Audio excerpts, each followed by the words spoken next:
Patagong live show sa TikTok? Meron ba nun? Tara, pag-usapan natin. Pero bago ang lahat, mag-follow ka muna sa akin, i-heart mo itong video ko na ito, mag-comment ka na rin at i-share mo. Sa kasulukuyan, ang TikTok ay isa sa mga popular na platform para sa social media entertainment. Sa kabila ng mga patakaran at regulasyon nito, may mga gumagamit na lumalabag dito sa pamamagitan ng pag-host ng mga live show na naglalaman na hindi naaangkop sa nilalaman tulad ng pagpapakita ng kanilang mga pribadong bahagi kapalit ng mga gift mula sa mga manonood.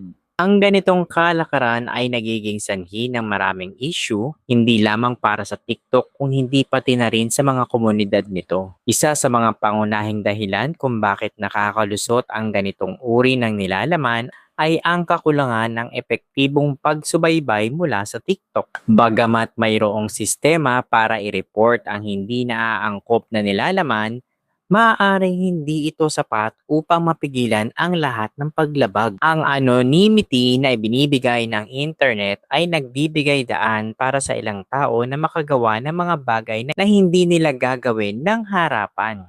Madali ring ma-access ang TikTok kaya't maraming tao ang nagiging interesado at nakikilahok dito. Para sa ilan, ito ay isang paraan upang kumita. Ang posibilidad na makakuha ng pera o regalo tulad ng gift mula sa viewers ay nagiging atraksyon para sa kanila kahit pa ito ay labag sa patakaran ni TikTok.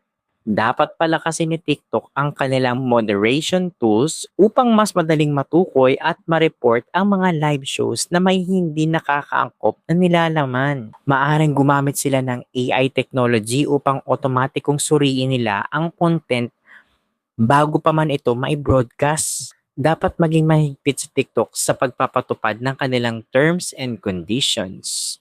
Maaaring magpatupad sila ng mas mabigat na parusa para sa mga lumalabag dito tulad ng permanenteng pagbabawal or suspension. Mahalaga ring magkaroon ng edukasyon at awareness campaigns para ipaalam sa mga gumagamit kung ano ang tama at mali pagdating sa content creation.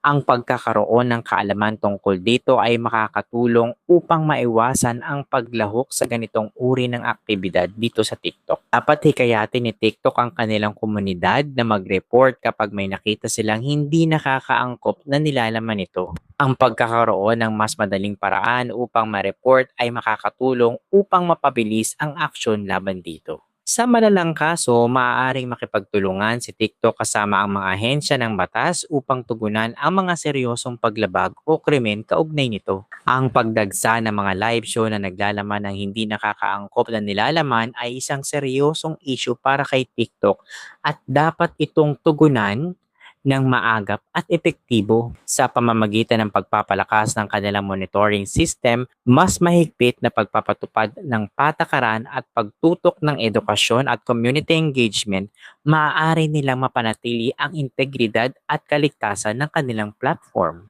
Kung nagustuhan mo ang video ko na ito, paki-follow, heart, mag-comment ka na din at ilagay mo ako sa iyong favorite at syempre, i-share mo na din. Maraming salamat!